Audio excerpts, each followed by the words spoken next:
সংসদ অবৈধ সংসদ এখানে দেওয়া যায় না।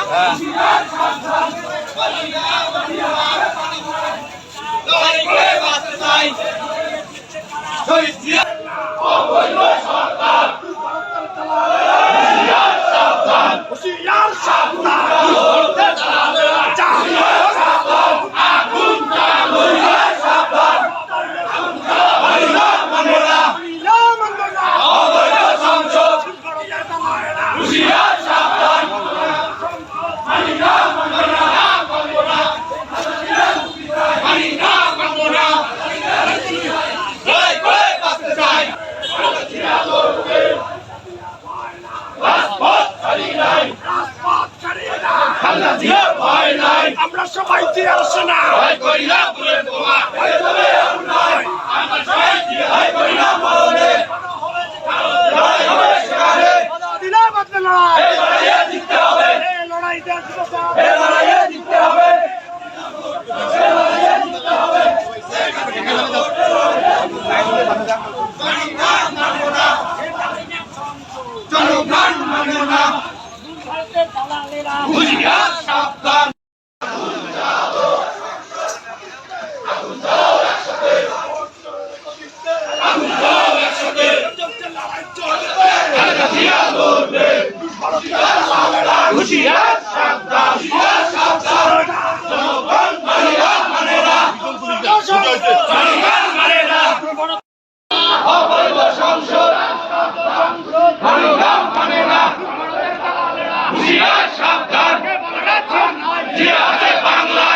এবং 2018 সালে পরে আজকে সর্বশেষ এই 2024 সালের 7ই জানুয়ারি 58 নির্বাচন করে একটি দামি নির্বাচন করে বাংলাদেশের জাতীয়তাবাদী দল সহ 63টি দলকে নির্বাচনের বাইরে রেখে এই অবৈধ সরকার একটি নির্বাচন করে আজকে ক্ষমতায় অধিষ্ঠিত হয়েছে। আজকে সারা বাংলাদেশে বিএনপির নেতা কর্মীকে 25,000 নেতা কর্মীকে জেলখানায় আটক রেখে আজকে এই আওয়ামী লীগ সরকার একটি পাতানো নির্বাচন করে বাংলাদেশের মানুষের সঙ্গে তামাশা করেছে। আমরা এই জাতীয়তাবাদী দল সহ আজকে সমমনার দল আজকে বাংলাদেশে এই কালো পতাকা দেখিয়ে যে অবৈধ সংসদ আজকে বসছে তাকে আমরা কালো পতাকা দেখিয়ে বলতে চাই অবিলম্বে পদত্যাগ করুন। নির্দলীয় নিরপেক্ষ সরকারের অধীনে আগামী দিনে জাতীয় সংসদ নির্বাচন দিয়ে বাংলাদেশের জনগণের ভোটের অধিকার প্রতিষ্ঠা করুন। সংগ্রামী ছাত্র বন্ধুরা, আজকে এই সমাবেশে আমাদের মাঝে আজকে প্রধান অতিথি হিসাবে বক্তব্য রাখবেন কুড়িগ্রাম জেলা বিএনপির সংগ্রামী সিনিয়র যুগ্ম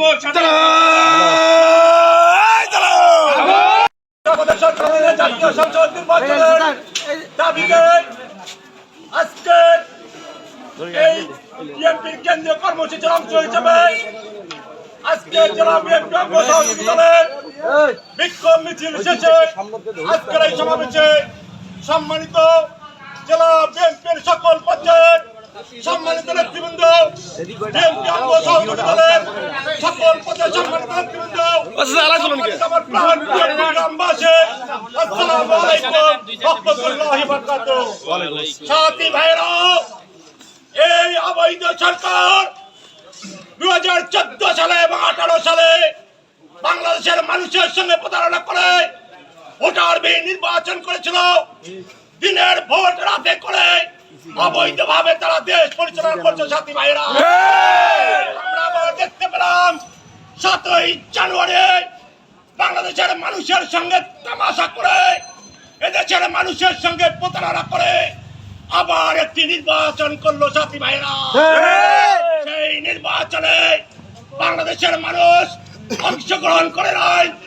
এই সরকারকে লাল কার্ড দেখিয়ে জানিয়ে দিয়েছে এই সরকারের সমস্ত অবৈধ কর্মকাণ্ডকে বাংলাদেশের জনগণ প্রতিবাদ করে ভোট দান থেকে বিরত ছিল। সাথী ভাইরা, আমরা দেখতে পেলাম সেই 2018 সালের অবৈধ সংসদ বহাল রেখে, একটি সংসদ বহাল রেখে আবারও তারা 7ই জানুয়ারির অবৈধ নির্বাচনে তড়িঘড়ি করে 7ই জানুয়ারি তারা শপথ গ্রহণ অনুষ্ঠান করলো। সাথী ভাইরা, একটি সংসদ বহাল রেখে রাষ্ট্রপতি সেই সংসদ ভেঙে দেয় না, সেই সংসদ বহাল রেখে সংবিধান লঙ্ঘন করে আবারও তারা 10ই জানুয়ারি শপথ নিয়ে তারা বাংলাদেশের সংবিধানকে লঙ্ঘন করেছে। সাথী ভাইরা, আজকে অবৈধ সরকার সংবিধান লঙ্ঘন করেছে, এজন্য ইনশাআল্লাহ আগামীতে তাদেরকে কাঠ করায় দাঁড়াতে হবে। সাথী ভাইরা, সাথী ভাইরা, বিএনপি জনগণের জন্য, এদেশের মানুষের জন্য আন্দোলন করছে, সংগ্রাম করছে। সংগ্রাম করতে গিয়ে দেশ থেকে বেগম খালেদা জিয়া বাংলাদেশের জনপ্রিয় নেত্রী, যিনি বাংলাদেশের জনগণের ভোটে কখনোই হারেননি, আজকে দেশ থেকে বেগম খালেদা জিয়াকে মিথ্যা মামলা দিয়ে বন্দী করা হয়েছে। সাথী ভাইরা, আমাদের দলের ভারপ্রাপ্ত চেয়ারম্যানকে তারেক রহমানের বিরুদ্ধে মিথ্যা মামলা দিয়ে বিদেশ থেকে বাংলাদেশের মাটিতে আসতে দিচ্ছে না। কারণ আজকে আমরা দেশ থেকে বেগম খালেদা জিয়া, তারেক রহমান, বিএনপি নেতা কর্মীরা, লক্ষ লক্ষ কোটি কোটি নেতা কর্মীরা বাংলাদেশের জনগণের অধিকার আদায়ের জন্য আজকে রাজপথে আন্দোলন সংগ্রাম করছে। সাথী ভাইরা, আন্দোলন সংগ্রাম করতে গিয়ে বিএনপির অনেক পরিবারের সদস্যকে আজকে গুম করা হয়েছে, রাতের অন্ধকারে তুলে নিয়ে গিয়ে হত্যা করা হয়েছে। তাদের প্রিয়জন ফেরত পায়নি। সাথী ভাইরা,